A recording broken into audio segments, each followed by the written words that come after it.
Қоғам қайраткері Ұлы Жүздің биі жеті жарғы заңдар жинағы авторларының бірі ақын әрі шешен. Ол қазіргі Жамбыл облысының аумағына кіретін жайлауда. Қазіргі Жайсаң жайлауы дүниеге келген.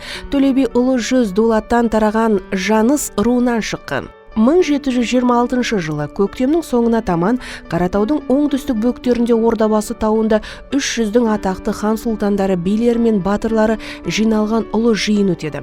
Осы жиынның нәтижесінде қазақ, қарақалпақ, қырғыз және өзбек халықтары жоңғар басқыншыларына қарсы әскери одақ құрады. Сол шайқаста Төле би, Қабанбай, Бөгенбай, Жәнібек батырлармен бірігіп, майдан шебін құрып, азат ету соғысын жүргізген.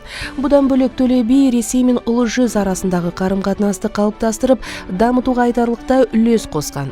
1749 жылы Төле би Ұлы Жүздің Ресейдің қол астына өтуге дайын екенін айтып, хат жазып, немере інісі Айтбай мен жолдас Батырды Орынбор губернаторы Неплюевке елші етіп жібереді. Неплюев өзінің 1749 жылғы 26 қыркүйектегі жауап хатында Төле бидің Ресейге қосылу туралы тілегін қабыл алып, екі ел арасындағы сауда қатынастарын дамытуға атсалысуын өтінеді. Төле би 93 жасында көз жұмды. Денесі Ташкентке қойылып, атақты бидің жерленген жеріне кесене орнатылған. Бабасының рухына тағзым ету үшін ол жерге ұрпағы әлемнің түкпір-түкпірінен барады.